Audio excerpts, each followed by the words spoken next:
TAC की पहली बैठक को लेकर रांची में आज टीएसी की पहली बैठक होगी। मुख्यमंत्री हेमंत सोरेन की अध्यक्षता में बैठक वर्चुअली मोड पर होगी और वहीं टीएसी की बैठक से पहले बीजेपी कार्यालय में आगे की रणनीति पर चर्चा होगी।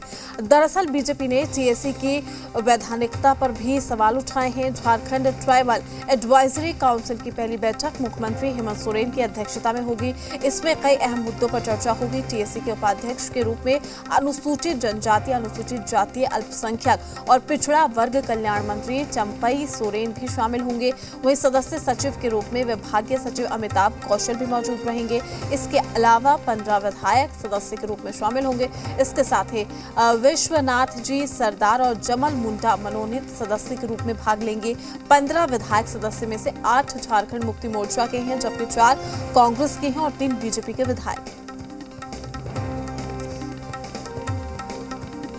स्टैंड बिल्कुल क्लियर है कि संविधान का उल्लंघन करने वाले किसी भी कार्य में, राज्य के किसी भी कार्य में भारतीय जनता पार्टी शामिल नहीं हो सकती है, क्योंकि हम संविधान का सम्मान करते हैं और संविधान को इस देश में बना रहना चाहिए। जब तक संविधान की इज्जत होती रहेगी, सम्मान होता रहेगा और अनुरूप होता रहेगा कार्य, तो यह देश आगे बढ़ेगा, और नहीं तो यह देश निश्चित तौर पर टूट की तरफ आगे बढ़ेगा।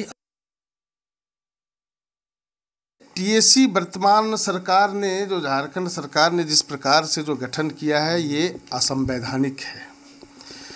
मैं एक लाइन में कहना चाहता हूँ कि यहाँ जो सरकार में हैं वो लोग न जाने कैसे चीज़ों को संचालित करते हैं कि नियमों का भी, संविधानों का भी ख्याल रखे बगैर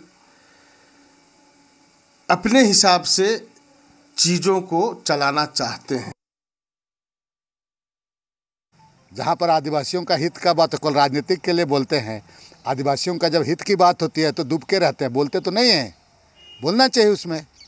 इसलिए मैं उनकी बातों को इसके बारे में, हम लोग सक्षम हैं आदिवासी आपका जो ट्राइबल एडवाइजरी काउंसिल में बैठ करके जो माननीय मुख्यमंत्री जो नियमावली में संशोधन किए, उसको हम लोग यहाँ बेहतरीन तरीके से कैसे उसको धरातल पर उतारा जा सकता।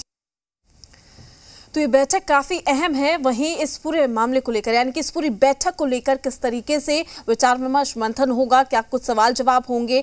हमारे साथ शिवशंकर उरांव, प्रदेश अध्यक्ष अनुसूचित जनजाति मोर्चा बीजेपी के जुड़ चुके हैं। सुदिव्य कुमार सोनू जेएमएम के विधायक हैं, वो भी हमारे साथ जुड़े हैं। साथ ही मनीष मेहता रेजिडेंट एडिटर हैं जी मीडिया के, वो भी हमारे साथ जुड़ चुके हैं। आप सभी का सबसे पहले स्वागत करना चाहूंगी मैं जी बिहार झारखंड पर।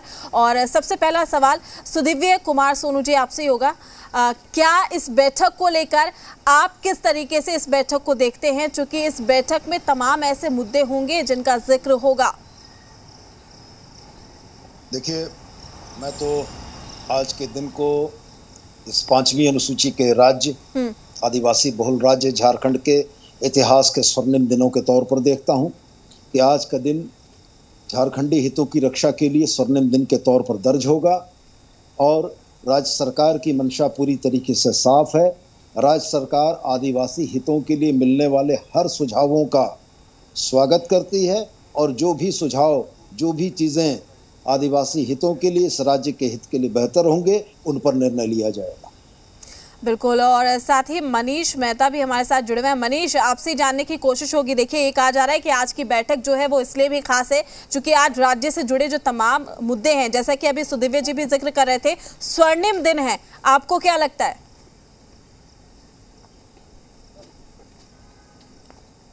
देखिए प्रीति, सत्ता पक्ष की अगर बात करें तो बिल्कुल आज 2 साल के बाद ये पहली बैठक होने जा रही है और इसे काफ़ी वो स्वर्णिम दिन बता रहे हैं और काफ़ी महत्वपूर्ण इस कमेटी को भी बताया जा रहा है, क्योंकि 2-3 इंपॉर्टेंट चीज़ है आज की टीएसी की पहली बैठक को लेकर के, जिसकी जानकारी दर्शकों को देना बेहद ज़रूरी है। पहली बार ये हो रहा है ये कि माइनस गवर्नर, यानी पहले ही होता था कि गवर्नर की अध्यक्षता में ही टीएसी की बैठक कॉल की जाती थी, लेकिन इस बार यानी आज जो बैठक होने जा रही है वो मुख्यमंत्री की अध्यक्षता में होने जा रही है और इसको लेकर के सरकार ने नोटिफिकेशन जारी कर दिया है। इसको लेकर के सरकार का तर्क ये है कि ऐसा ये नहीं है कि ये पहली बार सिर्फ झारखंड में हो रहा है, इससे पहले भी देश के दूसरे राज्यों में इस तरह के उदाहरण सामने आ चुके हैं और ये मामला सुप्रीम कोर्ट तक गया था, जहां पर उन राज्यों की जीत हुई थी। दूसरा पहलू ये है कि कि इस मामले को लेकर के विपक्ष ये कर रहा है, क्योंकि हम दर्शकों को दिखा भी रहे हैं, शिवशंकर उरांव जी हमारे साथ लाइव भी जुड़े हुए हैं, साथ ही साथ समीर उरांव जी राज्यसभा सांसद है भाजपा के, दोनों ही बड़े नेताओं ने स्पष्ट रूप से कहा है कि ये असंवैधानिक है। यानी राज्यपाल को हटा करके जो मुख्यमंत्री की अध्यक्षता में टीएसी का जो राज्य सरकार ने गठन किया है, इसे बीजेपी ने पूरी तरह से क्लियर कर दिया है कि ये असंवैधानिक फैसला है। और इस फैसले को देखते हुए किसी भी तरह की बैठक में उनके पार्टी के जो प्रतिनिधि है, क्योंकि 3 विधायक है जो बीजेपी के इस कमेटी में शामिल है, बाबूलाल मरांडी जो बीजेपी विधायक दल के नेता है, नीलकंठ सिंह मुंडा जो कि खूंटी से आते हैं विधायक है, और कोचे मुंडा जो कि तोरपा के विधायक है। तो आप समझ लीजिए कि 3 विधायक है जिन्हें आज इस बैठक में शामिल होना था। हालांकि 3 बजे से बैठक कॉल की गई है, लेकिन समीर उरांव और शिवशंकर उरांव साफ कह रहे हैं असंवैधानिक फैसला है और इसलिए इस तरह के असंवैधानिक कार्य में वो लोग शरीक नहीं होंगे। हालांकि 12 बजे बीजेपी ने बैठक कॉल की है इस पूरे मुद्दे को लेकर के। देखने वाली बात यह है कि क्या फाइनल डिसीजन होता है, लेकिन इतना जरूर है सत्ता पक्ष आज के दिन को स्वर्णिम दिन बता रहा है, विपक्ष इसे असंवैधानिक बता रहा है। साफ है ये लड़ाई जो है आगे आने वाले दिनों में न सिर्फ आपको जमीन पर बल्कि राजभवन साथ ही साथ हाईकोर्ट तक में हमें देखने को मिल सकती है। जी बिल्कुल मनीष, देखिए हमारे साथ शिवशंकर उरांव प्रदेश अध्यक्ष अनुसूचित जनजाति मोर्चा बीजेपी के भी जुड़े हुए हैं। आपका कोई सवाल है तो आप ले सकते हैं। बिल्कुल समीर जी, सबसे पहले मैं बोलूं क्या? सबसे पहला सवाल यही था कि जिस तरह से सुदेव सोनू कह रहे हैं, आप कह रहे हैं कि असंवैधानिक है ये फैसला, लेकिन सुदेव सोनू जो कि जेएमएम के विधायक हैं वो ये कह रहे हैं कि आज का दिन तो स्वर्णिम है, मैं सबसे बहुत महत्वपूर्ण निर्णय लिए जाएंगे। मैं दो तीन चीज़ मैं स्पष्ट करना चाहता हूं। पहला तो आपने कहा कि राज्यपाल की अध्यक्षता में टीएससी की बैठक होती है, ये ऐसा नहीं है। राज्यपाल अधिकृत हैं टीएससी बुलाने के लिए, ना कि मंत्रिमंडल का, राज्य का मंत्रिमंडल या राज्य बुलाएगी उसको, सिर्फ और सिर्फ राज्यपाल बुला सकती है। और राज्यपाल को संविधान में बिल्कुल स्पष्ट प्रावधान के तहत अधिकार दिया हुआ है कि राज्यपाल ही वो शख्स होंगे जो टीएससी का गठन करेंगे, और टीएससी गठन की जो नियमावली होगी उसका भी निर्धारण, उसका भी प्रक्रिया का निर्धारण भी और नियमावली बनाने का भी अधिकार राज्य के राज्यपाल को है। मैं संविधान के उन प्रावधानों को पढ़ के सुना देता हूं, सबसे स्पष्ट है, उसमें कहीं कोई किंतु परंतु नहीं है। मैं संविधान रखा हूं यहाँ पर, मैं आपको बताना चाहता हूं, ये संविधान के 5वीं अनुसूची के 241(1) के भाग ख में अनुसूचित क्षेत्रों और अनुसूचित जनजातियों का प्रशासन और नियंत्रण शीर्षक के अंतर्गत दिया गया है। जनजाति सलाहकार परिषद के बारे में स्पष्ट इसमें प्रावधान किए गए हैं। मैं उन बिंदुओं को ही बताना चाहता हूं कि इसमें ख के 4, 2 और 3 यह बहुत स्पष्ट करता है।